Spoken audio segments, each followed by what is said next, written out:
All Blacks ready to capitalize on Springbok struggles. As anticipation builds for the upcoming clash at Eden Park, there's a palpable sense of excitement among All Blacks fans. This weekend's match represents a critical moment, not just for the Springboks, but for the entire Rugby Championship. Former All Blacks fly half Stephen Donald has weighed in on the situation, suggesting that South Africa is facing a do-or-die scenario after their surprising defeat to the Wallabies in Johannesburg. The Springboks were left stunned last Saturday when the Wallabies pulled off a significant upset with a 38-22 victory. Now, South Africa coach Rassie Erasmus has made 10 changes to his lineup for the rematch against Australia in Cape Town, indicating the pressure is on. The stakes for the Springboks are incredibly high. A second consecutive loss could severely jeopardize their title defense in the Rugby Championship right before their doubleheader against the All Blacks. What do you think, All Blacks fans? With the Springboks under pressure and potentially vulnerable, could this be the moment our boys can assert their dominance? Comment "Go All Blacks" in the comments below.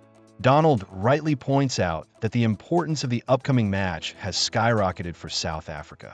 They simply cannot afford to drop 2 home games in a row. The question becomes, how will they respond under such enormous pressure? In challenging times, teams often revert to what they know best. Expect to see Handré Pollard, who has proven to be reliable in high-stakes situations, stepping up. While few predicted the Wallabies would emerge victorious at Ellis Park, they now face the daunting task of maintaining that momentum against a Springboks team that is likely to return to its physical roots. Erasmus has hinted at a return to a more aggressive style, utilizing a 6-2 split with some of their biggest forwards. This strategy suggests that they will look to assert their physicality against Australia.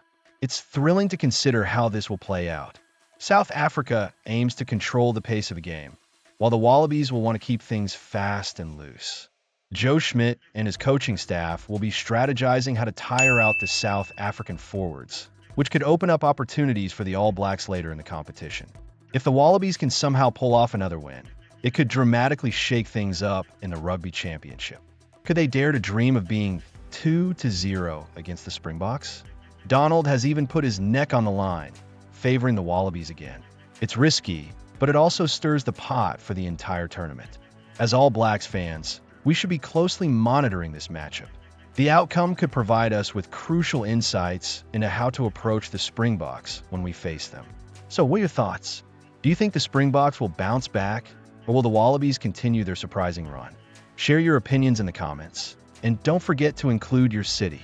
Let's rally behind our team and prepare for what's next in this thrilling Rugby Championship. Subscribe for more insights, and let's keep the conversation going. All Blacks begin to settle on starting 15 ahead of showdown with Springboks. The anticipation is building as the All Blacks prepare to face the Springboks this weekend, and it seems head coach Scott Robertson is finally finding some stability in his selections. After a solid victory against Argentina, where the All Blacks won 41-24, Robertson has only made one change to the starting lineup. Rookie Simon Parker has been brought into the 15, while the backline remains unchanged, a move that suggests Robertson is starting to solidify his best team. Fans, what do you think about Parker's inclusion? It's a big moment for him, and if he performs well, he might just secure his spot for the crucial clash against South Africa at Eden Park. As former All Black Stephen Donald mentioned, if he plays the house down, he could really make his case. This is the kind of pressure that can define a player's career, and we can only hope he rises to the occasion. Interestingly, while the forwards see some tweaking, the backline seems set in stone.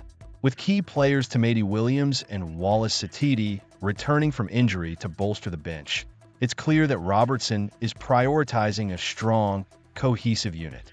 The consistency in the backline is reassuring, especially with players like Will Jordan, Jordy Barrett, and Rico Ione, who can adapt to various positions. This versatility is crucial, especially considering the injury to Anton Lienert-Brown, which has placed more responsibility on players like Quintapia.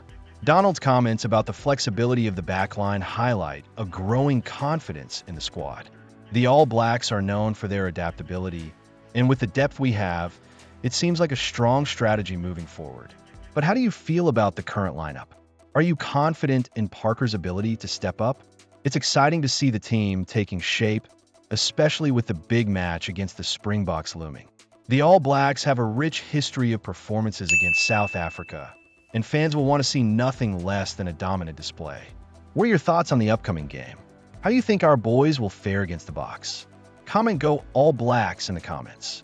Let's hear where you're tuning in from and your thoughts on the team's prospects this weekend. Which city are you cheering from? And what are your predictions for the match?